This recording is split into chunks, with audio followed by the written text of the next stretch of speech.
Hi everyone, मैं प्रीति तिवारी अपने channel में सभी शिक्षक बंधुओं का हार्दिक स्वागत करती हूँ। कल के वीडियो में बात की थी ध्यानाकर्षण मॉड्यूल भाग 1 के बारे में। आज हम लोग बात करते हैं ध्यानाकर्षण मॉड्यूल भाग 2 के बारे में। भाग 2 लर्निंग आउटकम एवं आकलन। इसको हम इस तरीके से समझेंगे या इन पॉइंटों के अंतर्गत लर्निंग आउटकम एवं आकलन को हम सभी शिक्षक साथी समझेंगे। लर्निंग आउटकम की अवधारणा, लर्निंग या अधिगम स्तर में अंतर जिसको लर्निंग गैप्स कहा जाता है। तीसरा है सीखने के स्तर का आकलन। चौथा है बच्चों का चिन्हांकन और पांचवा है आधारभूत शिविर या ध्यानाकर्षण शिविर। जैसा कि हम सभी शिक्षक साथियों को पता है कि विद्यालयी पाठ्यक्रम का निर्धारण एवं पाठ्य पुस्तकों या कार्य पुस्तिकाओं का निर्माण विभिन्न कक्षाओं के विद्यार्थियों के लिए निर्धारित दक्षताओं के विकास को ध्यान में रखकर किया जाता है और शिक्षक साथी इन्हीं पाठ्य पुस्तकों या कार्य पुस्तिकाओं या अन्य शिक्षण सामग्री के माध्यम से अपनी कक्षा शिक्षण गतिविधियों को संचालित करते हैं। वास्तव में अगर देखा जाए तो क्या है, कक्षा शिक्षण के उपरांत सबसे महत्वपूर्ण एवं व्यवहारिक पक्ष ये है कि क्या बच्चे उन दक्षताओं को प्राप्त कर रहे हैं जो हम उनको देना चाहते हैं, उन दक्षताओं को बच्चे प्राप्त कर रहे हैं अथवा नहीं। अब बात करते हैं लर्निंग आउटकम। लर्निंग आउटकम इसी बात पर बल देते हैं कि केवल शिक्षक ही नहीं, हमारे अभिभावक भी ये जाने कि उनका बच्चा जिस कक्षा में पढ़ रहा है उस कक्षा के विभिन्न विषयों में उन्हें क्या क्या ज्ञान होना चाहिए और उसने क्या क्या ज्ञान अर्जित कर लिया है। अब चलिए चलते हैं कक्षा शिक्षण के ऊपर। कक्षा शिक्षण भी दो प्रकार से हो सकता है, एक सामान्य कक्षा शिक्षण और दूसरा लर्निंग आउटकम आधारित कक्षा शिक्षण। तो पहले बात करेंगे सामान्य कक्षा शिक्षण की। सामान्य कक्षा शिक्षण दोस्तों कैसे होता है? चाक और टाक, टीचर जो है ब्लैक बोर्ड पे चाक लेके लिखता है समझ और टाक करता है, बोलता है, उसको समझाता है। फिर क्या होता है, उसके उसी हिसाब से एक अंक आधारित परीक्षा हो जाती है जो प्रश्न पत्र के माध्यम से हम लोग उसकी परीक्षा ले लेते हैं। इसके बाद इसका परिणाम क्या होता है कि बच्चे जो हैं वो संख्यात्मक, ज्ञानात्मक एवं सूचनाओं का प्रकटीकरण करना समझ लेते हैं। दूसरी कक्षा शिक्षण की बात अगर हम करते हैं जो लर्निंग आउटकम आधारित कक्षा शिक्षण है, इसमें क्या होता है, चाक टाक नहीं होती है, इसमें नवाचारी विधियां होती हैं, गतिविधियां होती हैं और आईसीटी बेस जो है हमारी कक्षा शिक्षण होता है। अब इसका क्या रिजल्ट, कैसे हम इसका अवलोकन करते हैं? गुणात्मक एवं संख्यात्मक अवलोकन करते हैं। इसका परिणाम क्या होता है कि बच्चे जो हैं विषयगत दक्षताओं की संप्राप्ति यानी कि उनमें नवीन ज्ञान का सृजन हो जाता है। नैतिक, मानवीय एवं संवैधानिक गुणों का विकास होता है। इसके बाद बात है लर्निंग आउटकम। हम लोग लर्निंग आउटकम किसको कहेंगे? लर्निंग आउटकम को अधिगम संबंधी परिणाम यानी लर्निंग आउटकम से आशय उन दक्षताओं या परिणामों से है जो किसी कक्षा में अध्ययनरत विद्यार्थियों को उनके निर्धारित पाठ्यक्रम के अनुरूप अपेक्षित दक्षताओं के प्राप्त होने पर परिलक्षित होते हैं। यानी कि ये एक परिणाम आधारित लक्ष्य है। लर्निंग आउटकम जो है ये परिणाम आधारित लक्ष्य है जो कि बच्चों की प्रगति का आकलन गुणात्मक एवं संख्यात्मक रूप से करने हेतु अवलोकन बिंदु प्रदान करता है। लर्निंग आउटकम की अवधारणा को हम लोग कैसे समझेंगे? तो हमें इन पॉइंटों को अगर हम ध्यान से समझें तो स्पष्ट रूप से हम लर्निंग आउटकम को समझ सकते हैं। लर्निंग आउटकम बच्चों को प्राप्त दक्षता का मूल्यांकन करने और शिक्षकों को आगामी शिक्षण संबंधी दिशा प्रदान करने पर बल देते हैं। परिणाम आधारित लर्निंग आउटकम को प्राप्त करने के लिए शिक्षक अपने सोच का, ज्ञान का एवं अनुभव के आधार पर जो है शिक्षण विधियां, नवाचारों और आईसीटी का प्रयोग करने के लिए स्वतंत्र होते हैं। ये बच्चों को जानने, समझने और पुस्तकीय ज्ञान का व्यवहार में उपयोग करने के लिए बच्चों में तर्क, चिंतन और कल्पना शक्ति के विकास पर बल देते हैं। चलिए हम लोग लर्निंग आउटकम को कुछ उदाहरणों के माध्यम से समझते हैं। जैसे कक्षा 1 हिंदी विषय के कुछ मूलभूत लर्निंग आउटकम दिए हुए हैं। कक्षा 1 में क्या है कि बच्चे परिवेशी ध्वनियों, जो उनके आसपास की ध्वनियां हैं, उनके परिवेश की ध्वनियों को, बोलियों को, वाहन, घंटी आदि की ध्वनियों को पहचानते हैं। बच्चे प्रथम और अंतिम ध्वनि वाले शब्द उनको भी पहचानते हैं, जैसे पग, पर, पल, या आखिरी अंतिम ध्वनि वाले जैसे जग, पग, हल, चल आदि शब्दों को क्या है पहचानते हैं। और बच्चे क्या करते हैं, वर्ण पहचानते हैं, अक्षर की आकृतियों को पहचानते हैं। बच्चे वर्णों को जोड़कर अमात्रिक शब्द बनाते हैं और पढ़ते हैं। अमात्रिक शब्द कैसे, जैसे जल, हल, नल, चल, मगर, डगर, टहल आदि। बच्चे वर्णों एवं अमात्रिक शब्दों को उनकी सही बनावट में लिखते हैं। इसी प्रकार सभी विषयों की पाठ्य पुस्तकों में लर्निंग आउटकम निर्धारित किए गए हैं। अब हम लर्निंग आउटकम के व्यवहारिक पक्ष को एक उदाहरण से समझते हैं। जैसे हम लोग कक्षा 3 के विद्यार्थियों को गणित की कक्षा में जोड़ घटाना पर आधारित इवारती प्रश्नों को हल करना सिखाते हैं। उसी कक्षा का एक छात्र बाजार से सामान लाने के लिए जाता है और वो सामान लेकर बचे हुए रुपयों का हिसाब किताब सही सही रख रहा है। तो इससे क्या आशय निकलता है कि उस बच्चे ने जोड़ घटाव की सक्रिया का व्यवहारिक ज्ञान प्राप्त कर चुका है और ये ज्ञान जो है उसके दैनिक जीवन में सीखने के प्रतिफल के रूप में परिलक्षित हो रहा है। इसी प्रकार लर्निंग आउटकम हमें स्पष्ट रूप से ये बता देता है कि बच्चे ने कौन कौन सी दक्षताएं हासिल कर ली हैं। ये तो थी लर्निंग आउटकम की अवधारणा। अब हम लोग बात करते हैं अधिगम स्तर में अंतर या लर्निंग गैप के बारे में। अभी तक हम लोगों ने लर्निंग आउटकम और इसकी आवश्यकता क्यों है इस पर सोचा, समझा, जाना और ये भी जाना कि लर्निंग आउटकम बच्चों की वास्तविक सीख के बारे में स्पष्ट सूचना देता है। लेकिन शिक्षकों के लिए ये जानना भी बहुत जरूरी है कि उनकी कक्षा के बच्चों की वास्तविक स्थिति क्या है। एक परिस्थिति पर हम लोग विचार करते हैं कि हम उच्च प्राथमिक विद्यालय विषय में गणित के शिक्षक हैं और कक्षा 8 के बच्चों को पढ़ाते हैं। तो क्या कक्षा 8 में प्रवेश लेने वाले सभी बच्चों ने कक्षा 7 तक के गणित की मूलभूत दक्षताओं को प्राप्त कर लिया है? इसी प्रकार यदि कोई हिंदी का टीचर है या अंग्रेजी का टीचर है या विज्ञान का टीचर है, तो क्या आप ये कह सकते हैं कि जो बच्चे कक्षा 8 में आए हैं उन्होंने क्या कक्षा 7 से संबंधित विषय के बारे में मूलभूत दक्षताएं प्राप्त कर ली हैं? तो हम लोगों में से 99 या 98% लोगों का उत्तर क्या होगा? ना में होगा। इस संबंध में सरकारी विद्यालयों में किए गए अध्ययन ये भी बताते हैं कि बच्चों का वास्तविक अधिगम स्तर और कक्षानुरूप अपेक्षित अधिगम स्तर के में जो अंतर होता है, गैप होता है, उस स्थिति में हम लोग क्या करेंगे? अब आप ये बात समझ रहे हैं। वास्तविक अधिगम स्तर यानी कि कक्षा 8 में प्रवेश लेने वाले बच्चे को वास्तव में क्या आता है और कक्षा 8 में प्रवेश लेते समय उसे क्या आना चाहिए, इसमें एक गैप होता है। अब इस गैप की स्थिति में हम लोग क्या करेंगे?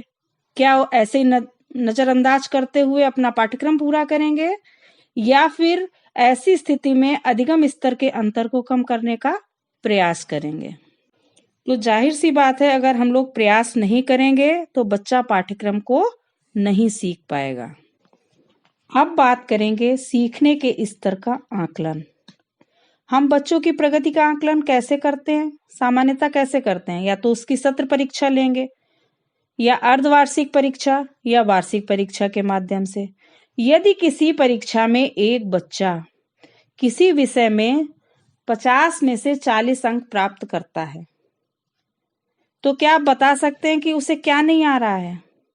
या उसके प्राप्तांक को देखकर क्या हम ये अंदाजा लगा सकते हैं कि बच्चे ने क्या क्या सीख लिया है, या उस बच्चे ने उस विषय में कक्षानुरूप किन किन मूलभूत दक्षताओं को प्राप्त कर लिया है? तो जो अंक आधारित मूल्यांकन है वो हमें बच्चों की वास्तविक सीख स्तर को नहीं बता पाता है। ये इतना बताता है कि अगर किसी बच्चे ने 70% या 80% अंक प्राप्त किए हैं तो हम केवल मान सकते हैं, केवल इस बात को माना जा सकता है कि बच्चे ने लगभग इतने प्रतिशत पाठ्यक्रम को समझा है। अब यदि कोई टीचर ऐसा है जो उसके बहुत क्यूरियोसिटी है इस बात को जानने की, तो वो ये उत्तर पुस्तिका को देखकर ये जान लेगा उस बच्चे की कि उस बच्चे ने किन किन बिंदुओं को समझ लिया है और इसके आगे इस प्रकार के मूल्यांकन का और कोई उपयोग नहीं होता है। तो इसका मतलब ये हुआ, या इस चर्चा से ये स्पष्ट हुआ कि इस प्रकार का मूल्यांकन बच्चों के अधिगम स्तर के अंतर को समझने या इसे कम करने में बिल्कुल भी मददगार नहीं है।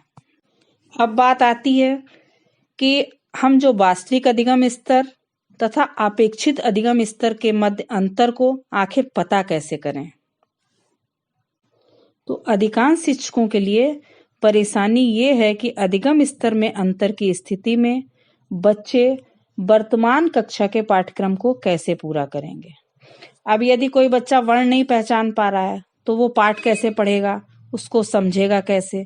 इसी तरीके से यदि एक बच्चा 1 या 2 अंक वाला जोड़ नहीं कर पा रहा है तो वो हासिल का जोड़ या गुणा भाग या बीजगणित के सवालों को कैसे हल करेगा। ये सभी परिस्थितियां एक शिक्षक के लिए बहुत अधिक कठिनाइयां पैदा करती हैं। अब एक शिक्षक होने के नाते अब हम लोग क्या करेंगे, तो बच्चों का चिन्हांकन करेंगे।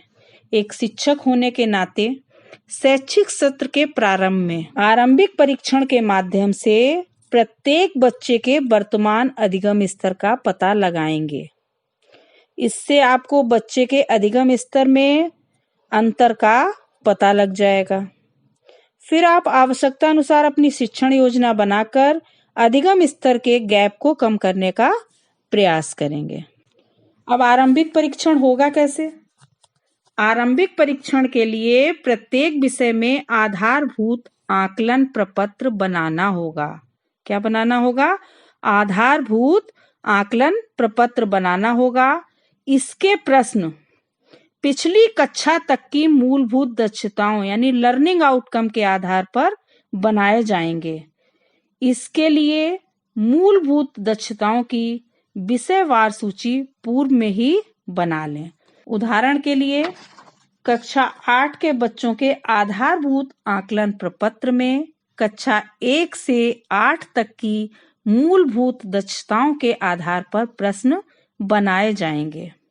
और ये भी हमको ध्यान रखना होगा कि प्रत्येक प्रश्न किस कक्षा के किस लर्निंग आउटकम पर आधारित हैं, और इसको जो है हम लोग अलग से कहीं पर चिन्हित भी कर लें कि किस कक्षा के किस लर्निंग आउटकम पर आधारित प्रश्न बनाए हैं। इससे ये जानने में आसानी होगी कि किस लर्निंग आउटकम पर बच्चों के साथ हमको कार्य करना है।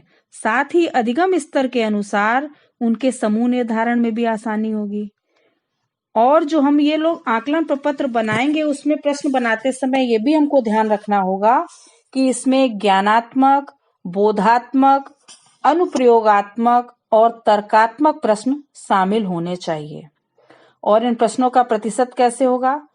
टोटल का 20% ज्ञानात्मक प्रश्न होने चाहिए, 50% बोधात्मक, 20% अनुप्रयोगात्मक और 10% तर्कात्मक प्रश्न होंगे।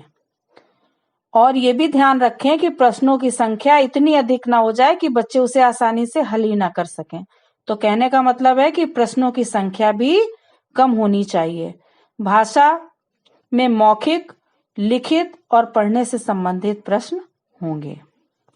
अब आरंभिक परीक्षण लेने से पूर्व हमको करना क्या होगा? सबसे पहले तो विषयवार आरंभिक प्रशिक्षण प्रपत्र बनाकर रख लें। प्रत्येक प्रश्न किस लर्निंग आउटकम पर आधारित है, इसकी भी एक सूची बना लें। और एक लर्निंग आउटकम के लिए एक ही प्रश्न होना चाहिए। इस प्रपत्र में कक्षा 3 से 5 के बच्चों के आकलन के लिए कुल 15 प्रश्न होंगे। यानी कि प्राइमरी स्तर पर 3 से 5 के बच्चों के लिए कितने प्रश्न होंगे? 15 प्रश्न होंगे, जिसमें 10 प्रश्न ऑब्जेक्टिव या वस्तुनिष्ठ टाइप के होंगे और 5 प्रश्न जो हैं वो सब्जेक्टिव या आत्मनिष्ठ होंगे। उसी तरीके से कक्षा 6 से 8 यानी जूनियर स्तर पर कुल 25 प्रश्न होंगे, जिसमें 20 प्रश्न ऑब्जेक्टिव या वस्तुनिष्ठ होंगे और 5 प्रश्न जो हैं सब्जेक्टिव या आत्मनिष्ठ होंगे। अपनी आवश्यकता के अनुसार प्रश्नों की संख्या थोड़ा बहुत कम ज्यादा भी हो सकती है, लेकिन पेपर का जो पैटर्न है उसमें वस्तुनिष्ठ और आत्मनिष्ठ दोनों प्रकार के प्रश्न होना आवश्यक। प्राथमिक स्तर पर प्रत्येक विषय का पूर्णांक 45 अंक और उच्च प्राथमिक स्तर पर पूर्णांक 75 अंक निर्धारित किया गया है। यानी कि दोनों ही स्तर पर, प्राथमिक पर भी और उच्च प्राथमिक स्तर पर भी सभी प्रश्न 3 अंकों के होंगे। और जो हम प्रपत्र बना रहे हैं उस प्रश्न पत्र की आंसर की को भी पहले से ही तैयार करके रख लेना है हमको। ये तो हो गई आरंभिक परीक्षण के पूर्व की तैयारियां। अब आरंभिक परीक्षण के दौरान क्या करना है, यानी कि हम लोग परीक्षा लेने जा रहे हैं तब क्या करना है? परीक्षण शुरू होने से पूर्व शिक्षक जो है कक्षा के माहौल को बिल्कुल हल्का बनाएंगे ताकि बच्चे सहज होकर प्रश्नों के उत्तर दे सकें। उन्हें ये भी बताएं कि इसका वार्षिक परीक्षा से कोई संबंध नहीं है और ये भी बताएं कि किसी प्रकार से शिक्षक का भी मूल्यांकन नहीं है। आरंभिक परीक्षण के समय बैठक व्यवस्था को भी इस प्रकार रखें कि बच्चे एक दूसरे की नकल ना कर सकें। तीसरा बात ये भी ध्यान रखनी है कि शिक्षक बच्चों को किसी भी प्रश्न को पढ़कर ना तो सुनाएंगे और ना ही इसके बारे में कोई बात करेंगे। बच्चे किसी प्रश्न को पढ़कर समझ पा रहे हैं या नहीं समझ पा रहे हैं, ये जानना भी इस आकलन का एक प्रमुख उद्देश्य है। इसके अलावा प्रत्येक बच्चे के पास एक प्रश्न पत्र, एक कॉपी हो। अगर ऐसा संभव नहीं है तो उस प्रश्न पत्र को आप साफ साफ श्याम पट्ट पर भी लिख सकते हैं। बच्चों के पास उत्तर लिखने के लिए कॉपी और पेज वगैरह की भी व्यवस्था होना जरूरी है। अब आरंभिक परीक्षा तो ले ली। आरंभिक परीक्षा के उपरांत अब हमको क्या करना है? आरंभिक परीक्षण के उपरांत समूह का निर्धारण करना होगा। परीक्षा हो गई। परीक्षण के उपरांत बच्चों की उत्तर पुस्तिका को पहले से तैयार आंसर की, जो हमने आंसर की तैयार करके रखी थी, उसके आधार पे उसको जांचें और उसको अंक प्रदान करें। उत्तरों के लिए 0, 1, 2 या 3 अंक प्रदान करें। ये कार्य जो है वो जो हमने परीक्षा ली है उसके 2 दिनों के अंदर ही हो जाना चाहिए। कक्षा के सभी बच्चों की एक सूची तैयार कर लें जिसमें प्रत्येक प्रश्न के सापेक्ष उनके प्राप्तांक दर्ज हों। बात समझ रहे हैं ना? परीक्षा आपने ली, उनकी उत्तर पुस्तिका को जांचा, उत्तर पुस्तिका को जांचकर उनको अंक प्रदान किए। या तो 0 मिला या 1 मिला किसी प्रश्न में, या 2 मिले या 3 अंक प्राप्त हुए। अब इसके बाद इन सभी बच्चों की एक सूची तैयार कर ली जाएगी जिसमें प्रत्येक प्रश्न के सापेक्ष उनके प्राप्तांक दर्ज हों।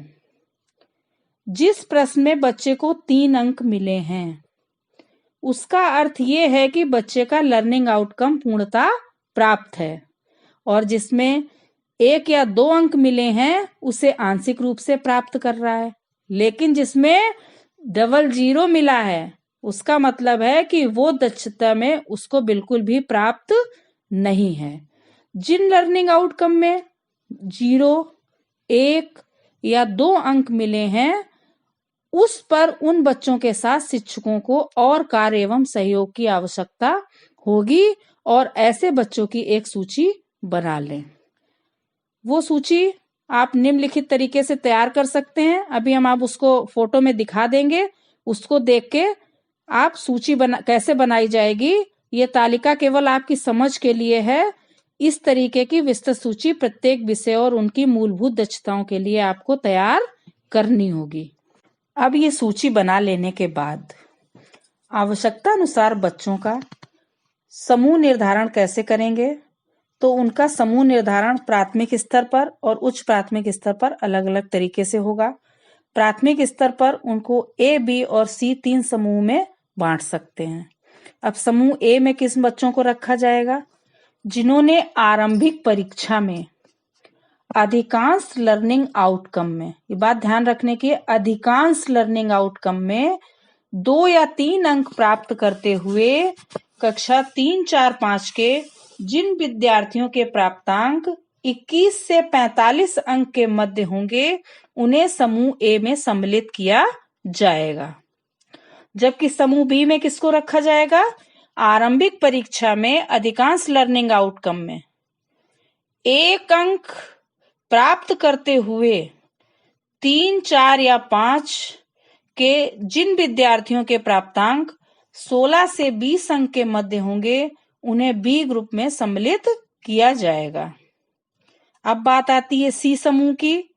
तो सी समूह में आरंभिक परीक्षा में अधिकांश लर्निंग आउटकम में 0 अंक प्राप्त करते हुए कक्षा 3, 4, 5 के जिन विद्यार्थियों के प्राप्तांक 15 अथवा उससे कम होंगे, उन्हें समूह सी में सम्मिलित किया जाएगा। इसी प्रकार उच्च प्राथमिक स्तर पर भी समूह ए, बी और सी में विभाजित किया जाएगा। आरंभिक परीक्षा में अधिकांश लर्निंग आउटकम में 2-3 अंक प्राप्त करते हुए कक्षा 6, 7, 8 के जिन विद्यार्थियों के प्राप्तांक 35 से 75 के मध्य होंगे, उन्हें समूह ए में सम्मिलित किया जाएगा। अंतर क्यों है? क्योंकि ये पूर्णांक में अंतर है, इसीलिए जो है प्राप्तांक में भी प्राइमरी और जूनियर स्तर पर यह अंतर आपको दिखाई दे रहा है। समूह बी में, इसमें आरंभिक परीक्षा लर्निंग आउटकम की जो परीक्षा है, उसमें 1 अंक प्राप्त करते हुए 6, 7, 8 के जिन विद्यार्थियों के प्राप्तांक 26 से 34 के मध्य होंगे, उन्हें समूह बी में सम्मिलित किया जाएगा। अब बात आती है समूह सी की। आरंभिक परीक्षा में अधिकांश लर्निंग आउटकम में 0 अंक प्राप्त करते हुए कक्षा 6, 7, 8 के जिन विद्यार्थियों के प्राप्तांक 25 अथवा 25 से कम होंगे, उन्हें समूह सी में सम्मिलित किया जाएगा। अब इन परिणामों के आधार पर भी एक अन्य सूची बनाई जाएगी, जो हम आपको इस वीडियो में दिखा रहे हैं, जिसमें प्राप्त लर्निंग आउटकम के सापेक्ष सही का निशान लगाया जाएगा। और ये सूची जो है इस प्रकार से होगी। इस सूची में आप प्रत्येक बच्चे के सापेक्ष उस लर्निंग आउटकम में जिसमें बच्चे ने 3 अंक प्राप्त किए हैं, सही का निशान लगाते हुए उस माह और वर्ष को इंगित कर लें जब आपने ये जांचा कि बच्चे के अधिगम स्तर की स्थिति क्या है। ये तालिका हमें ये भी बताती है कि किस विषयवार किस लर्निंग आउट पर काम करने की तुरंत आवश्यकता है, ताकि बच्चा वर्तमान कक्षा के पाठ्यक्रम से तारतम्य स्थापित कर सके। इसके लिए ये भी बहुत जरूरी है कि आरंभिक परीक्षण के परिणामों के आधार पर शिक्षक एक व्यापक योजना बनाए। बाद में शिक्षण के दौरान लगभग 50 दिन कार्य करने के पश्चात जब पुनः अधिगम स्तर की जांच करें, तब इसी सूची में प्रत्येक बच्चे के सापेक्ष उस लर्निंग आउटकम में जिसमें बच्चे ने 3 अंक प्राप्त किए थे, 3 अंक यानी 100%, तो सही का निशान लगाते हुए पुनः उस माह व वर्ष को लिख दें।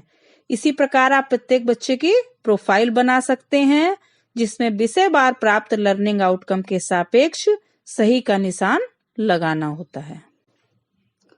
अब बात करते हैं आधारभूत शिविर या ध्यानाकर्षण शिविर के बारे में।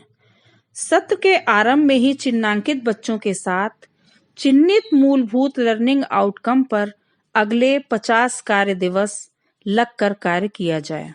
इसे ध्यानाकर्षण शिविर कह सकते हैं। इसे कार्यशाला के रूप में भी किया जा सकता है। इसमें बच्चों के अधिगम स्तर में अंतर को कम करने में काफी मदद मिलेगी। सत्र के प्रारंभ में ही इस प्रकार बच्चों के साथ कार्य करने से सबसे बड़ा फायदा ये होता है कि बच्चे वर्तमान कक्षा के पाठ्यक्रम को भी सहजता के साथ पूरा करने लगते हैं और इन 50 दिनों में वर्तमान कक्षा के पाठ्यक्रम पर कार्य न करके, जैसे कक्षा 8 में जो बच्चों के एडमिशन के लिए काम किया है, तो कक्षा 8 के पाठ्यक्रम को ना पढ़ा करके चिन्हित लर्निंग आउटकम पर ही कार्य किया जाए। ध्यानाकर्षण शिविर में शिक्षक को बहुत सी बातों का ध्यान रखना चाहिए।